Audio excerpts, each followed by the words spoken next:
Are you too busy? Too stressed out? Unhealthy? Then this is the place for you. Welcome to Balanced Living for Busy Professionals, where we help you create wellness and balance with a holistic approach that will work for you, even with the busiest of schedules, so you can live the life you want. And now, here's your host, Diane Randall. Welcome to the show that teaches the best inner tools and strategies to help you create the life you want. I'm so excited about today's show. Today we're going to talk about plant-based nutrition and how you can eat more plants and improve your health. My guest today is here to talk to us about not only how we can transition into plant-based food, but also how we can do it within a budget, as well as make healthy choices when we have social gatherings with families, when we're at work, in meetings. She's here to give us news on a big health campaign that she's going to reveal during the show. So you want to be here until the end. My guest today is Kim Campbell. She's the author of the Plant Pure Nation and the Plant Pure Kitchen cookbooks. She developed more than 250 delicious whole food plant-based recipes using no processed oils, and we're going to ask her how she did that. Kim is also the director of the culinary education at Plant Pure, where she works with her husband, Nelson, who promotes a whole foods plant-based diet. Nelson directed and produced the groundbreaking movie, Plant Pure Nation. And that movie is on Netflix if you haven't seen it yet. Kim is also the daughter-in-law of Dr. T. Colin Campbell, who's considered by many as the science father of the rapidly growing plant-based nutrition movement. Welcome, Kim. Thank you for having me, Diane. I'm excited to talk about all things food and help people transition to this lifestyle, because it's definitely not a hard thing to do, and something that I love to educate and share with other people. Well, I am happy you're here again. I know you talked to us before last year, and I think it's so important to have this discussion today, as you and I talked about earlier, because it's just a good time when insurance premiums are going up and everything's so expensive as far as health care is concerned. So I'm happy you're here to just tell us how we can use plant foods to not only improve our health, but just to give us what we need on a daily basis. Mm-hmm. So welcome to the show. Thank you. I'm glad to be here. So can you talk about your journey? Were you always plant-based, Kim? You know, I don't remember waking up and being plant-based the next day. I know there's a lot of people that have an epiphany or a health issue and they just jump right into it. We didn't do that. We started this. Nelson and I have been married 30 years this month. And I remember we thought we were transitioning quickly, but we were still doing things. I was still, buying the blocks of cheese and, getting a carton of milk here and there. And those were the days when soy milk and almond milk and cashew milk were not as prevalent in the grocery stores. So, we did it, I would say, more slowly, and we became, I would say, close to 100% plant-based, probably in the early to mid 90s. So that was, 25 years ago. I don't know, because it's a hard thing. We transitioned and we got better at it.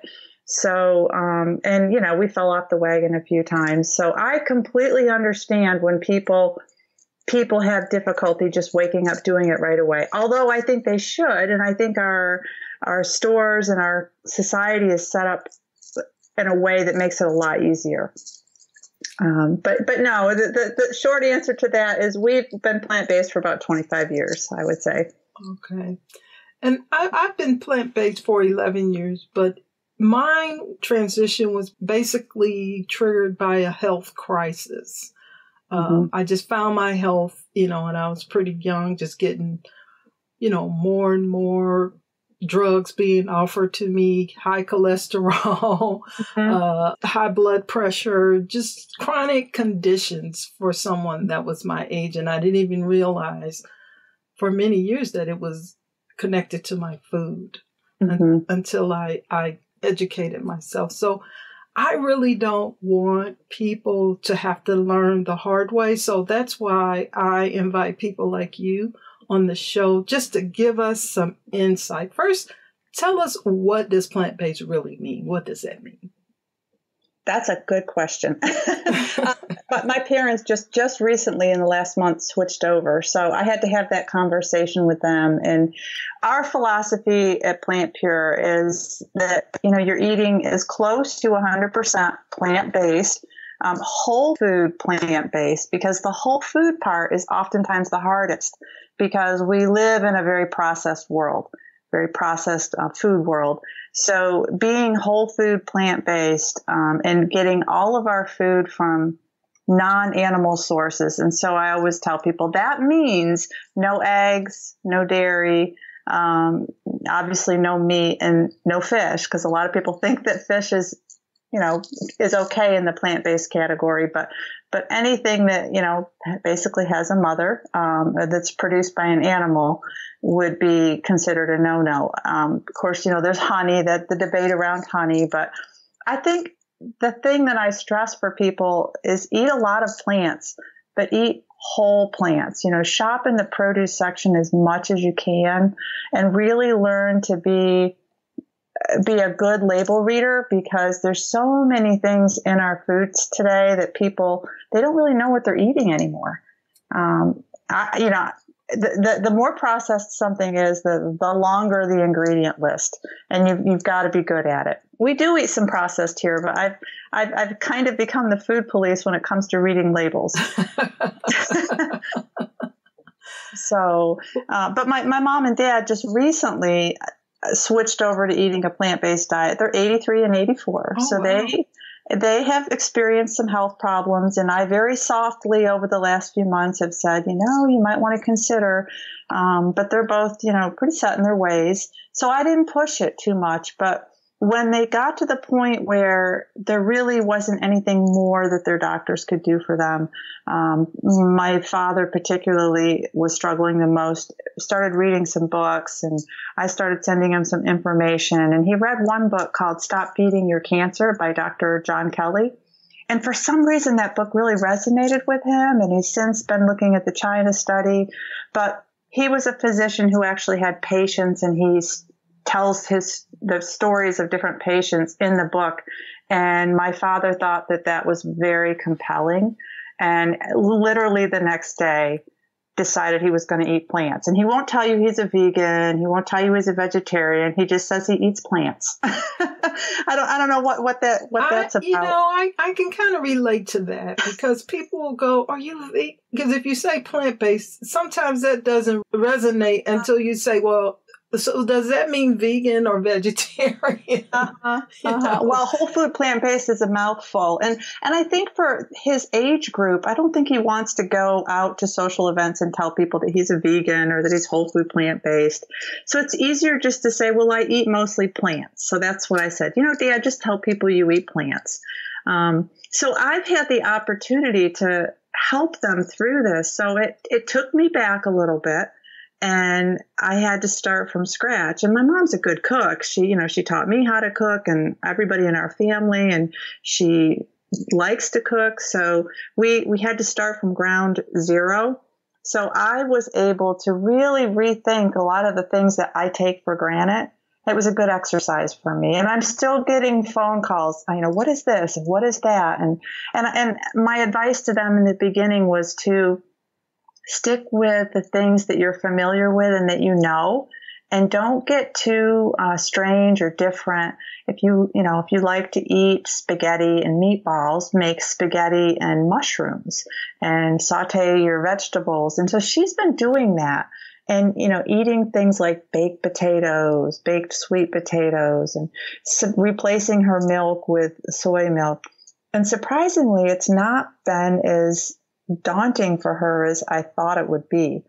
So I guess that's my advice to people. It's easy to do because there's so many products out there now that make it easier, but not to get too kind of crazy wild with your food. It's working for them.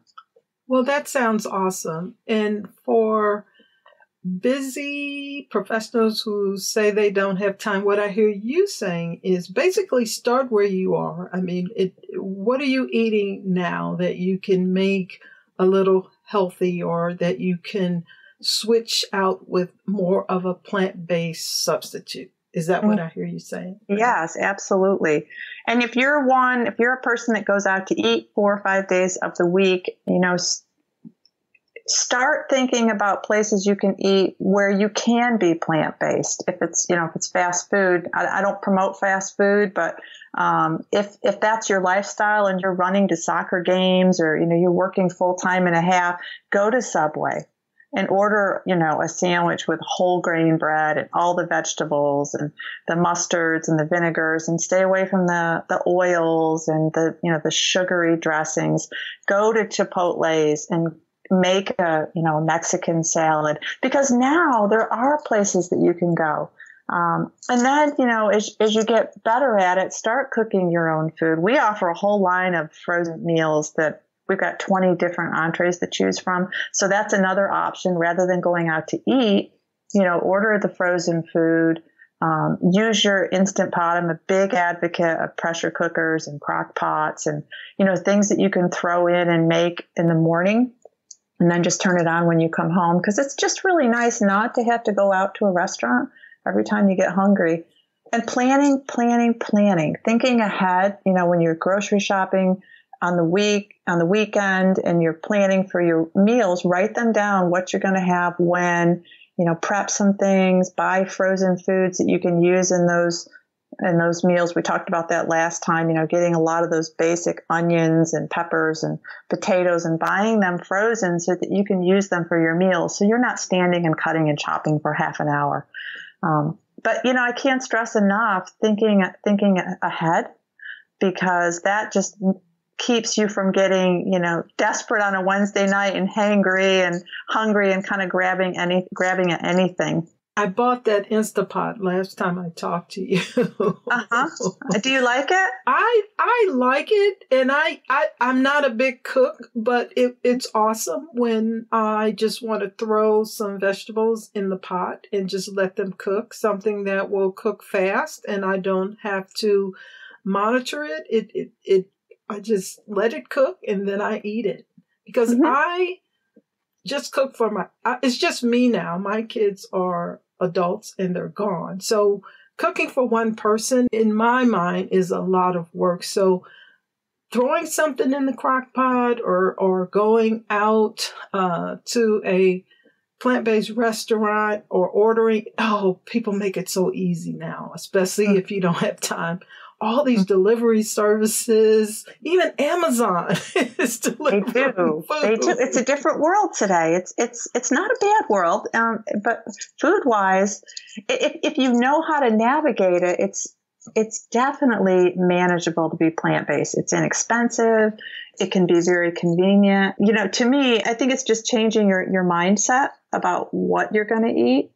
But I think you can find food at restaurants, and more restaurants are offering vegan options. You can find foods. And I went to Walmart the other day, and I could not believe they had yucca fries.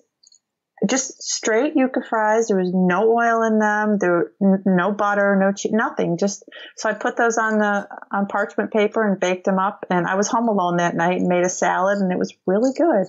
So explore some of those options at your mainstream grocery stores.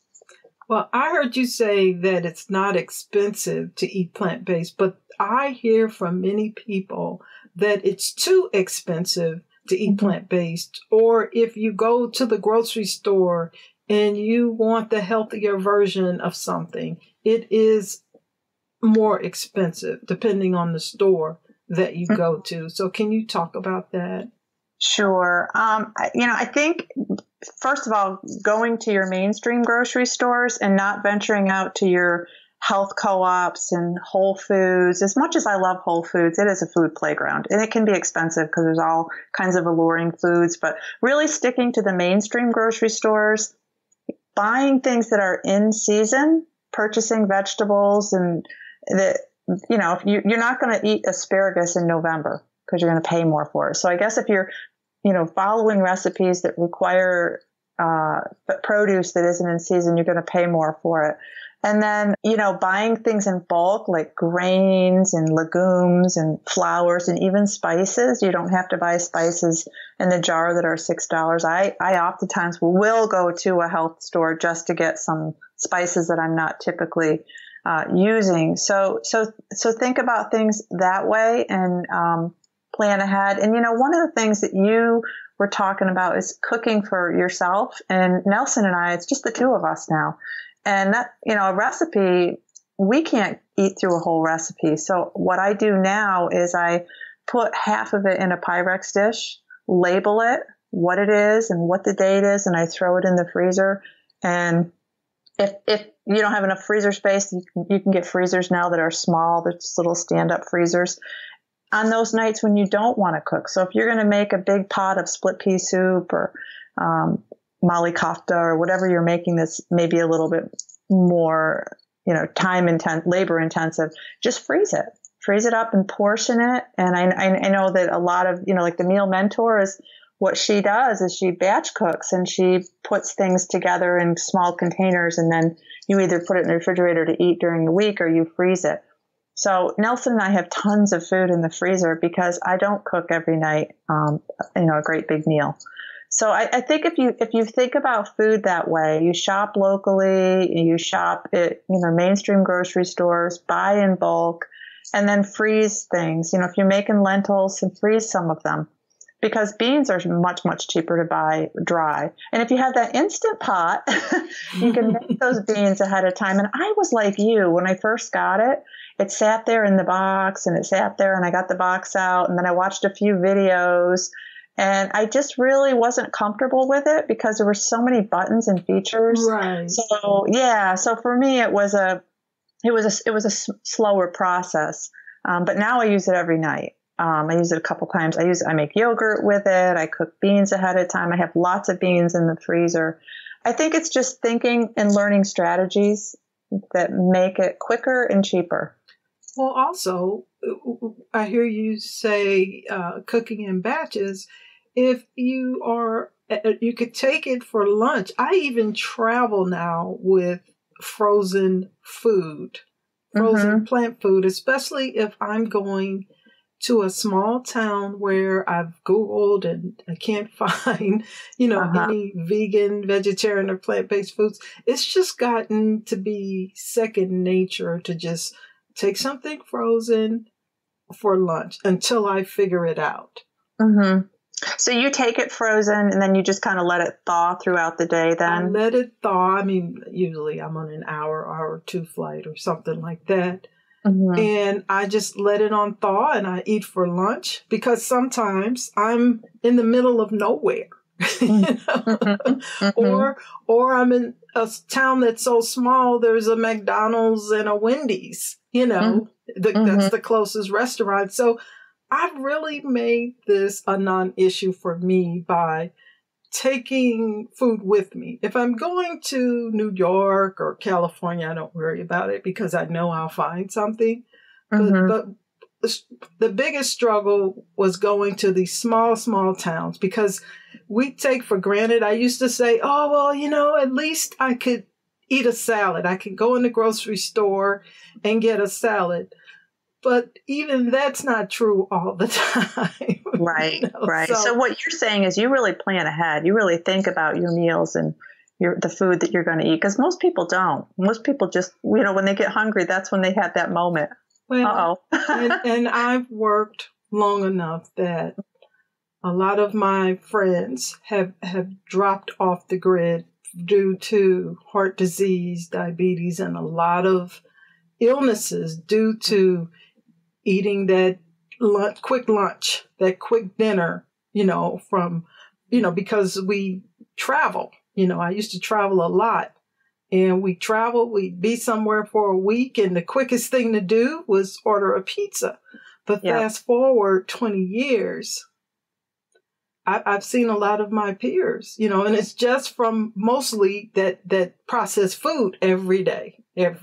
So being sick is not convenient. Being sick, having diabetes, heart disease, cancer, it's very inconvenient. I've watched my parents go to numerous doctor's appointments, and it takes, that's just energy sucking and emotional energy that you have to put into that. And financial, because the medications are, you know, I have a friend that's on 15 medications. Mm-hmm. That's what's keeping him alive.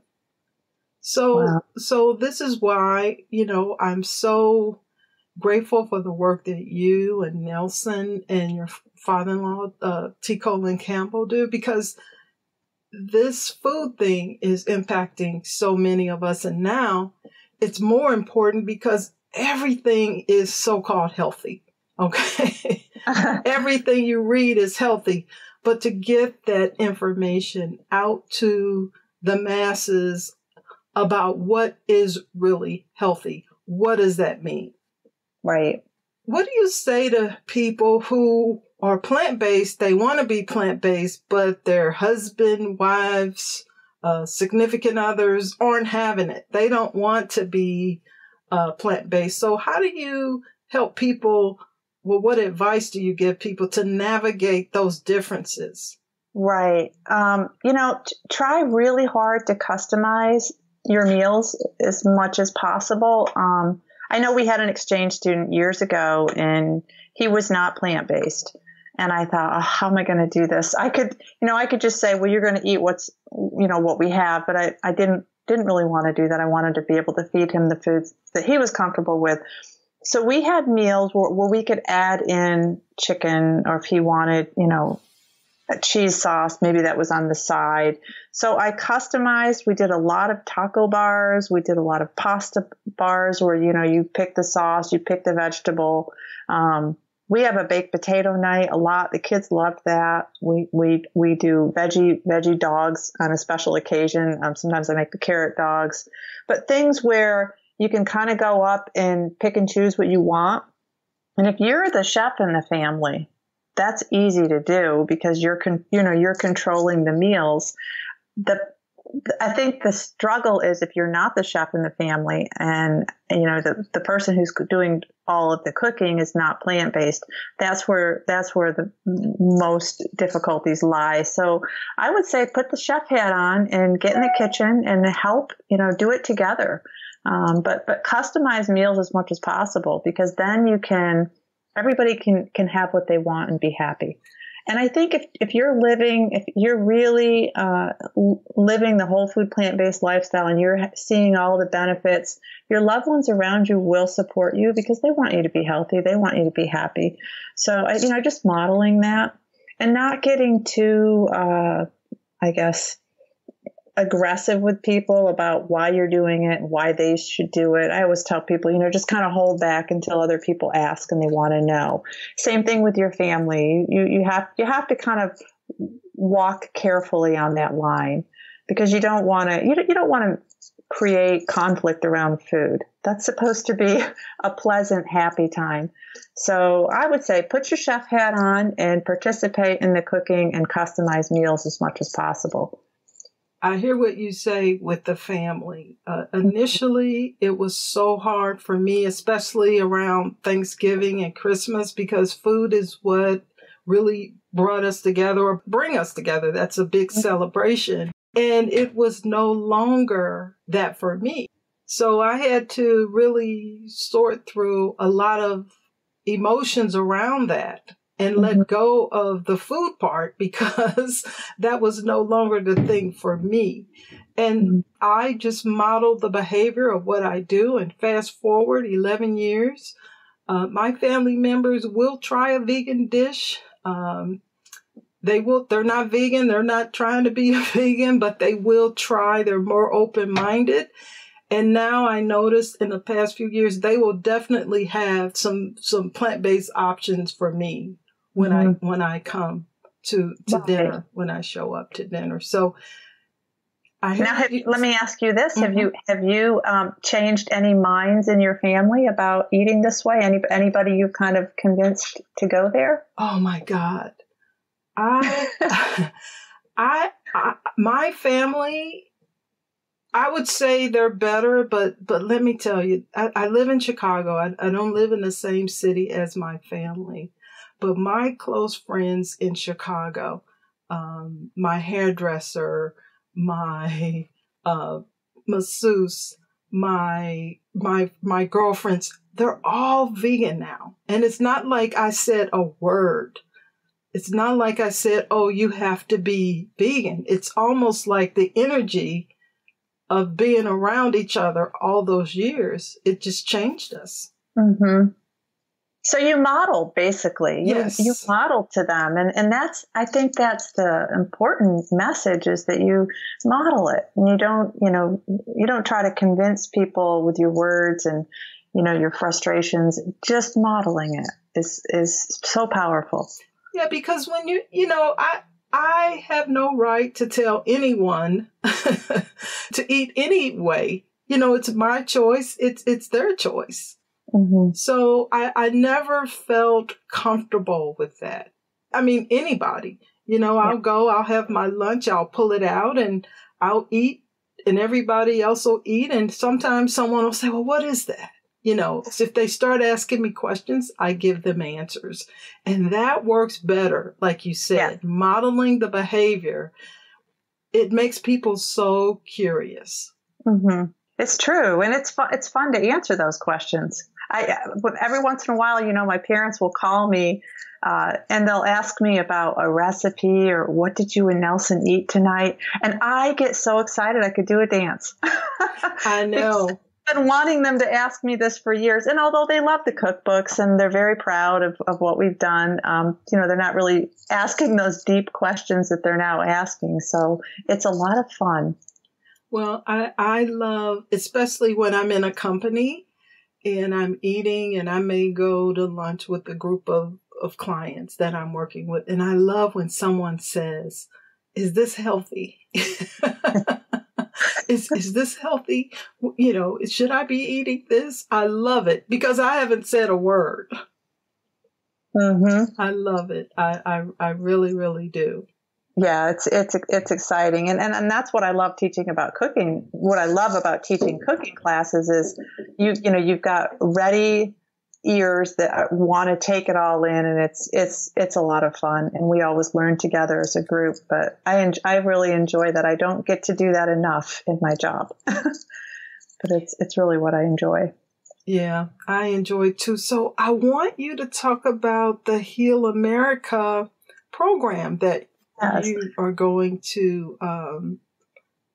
So today Nelson just did a press release, and you'll have to podcast with him because he will go deeper into this than I will, and I have a tendency to say what I think. I'm gonna give you my take on this. But today we just released a press campaign called Healing America.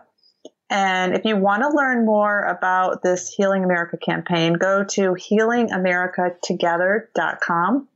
If you haven't already seen Plant Pure Nation, it's available on Netflix, Amazon, and I think iTunes. You can find the movie there. But Dr. Campbell, my father-in-law, Colin Campbell, and Nelson will be traveling starting January 20th, and they're going to be doing talks. They're basically going to be doing talks together, which is always fun to watch them talk on the fly. They'll be filming it, and they'll be going to various cities up and down the East Coast. We're going to the West Coast, talking about ideas that will lay a foundation for a project that's going to follow the tour. And some of the ideas they're going to be talking about are, science, of course, biology, environment, economics, politics, in more of a holistic way to help unify people, because that's really what we need. And then there will be a city project, and we don't know what city this project will be in right now. But in the community, in this city project, the community will model and a program that Nelson envisions to be something that can be replicated to other cities. They'll address the general public, the media, healthcare providers, employers, faith-based communities, schools, strategies for getting food to underserved neighborhoods. And then when it's completed, we'll be making a film, and the film will be called Healing America. Oh, awesome. It's really, really exciting. So I hope I said all of that properly, but Nelson just released something today and did a podcast, and it's on our Facebook page. So if you want to know more, you can dig a little deeper there. But it's very exciting. I'm married to a man who has a very strong vision. It's always interesting here. Well, that's awesome. That's exciting. Awesome. All of Kim Campbell's information will be in the show notes for this episode. I'll also have links to her website so that you can learn about the Plant Pure Nation cookbooks, the movie, as well as the Healing America program. Kim, I want to thank you for talking to us today about everything plant-based. Well, thank you for having me. This was always a pleasure. So if you are listening and you found something of value from this episode of Balanced Living for Busy Professionals, I want you to find someone in your life to share the podcast with. Take their phones, computer, iPad, whatever digital device they may have to show them how to subscribe to the podcast. We're on all the main social media distribution channels now, so it's easy to find us. So I'd like for you to leave a comment. Let me know what you thought about the show today, right on the podcast page, or send me an email. Be a part of the Balanced Living for Busy Professionals community. Thank you for listening. Thank you for listening to Balanced Living for Busy Professionals. This podcast is sponsored by DianeRandallConsults.com. If you like this show, the best way to support it is by leaving 5-star feedback on iTunes. And please, feel free to email your questions, comments, and suggestions to feedback@DianeRandallConsults.com. Until next week, namaste.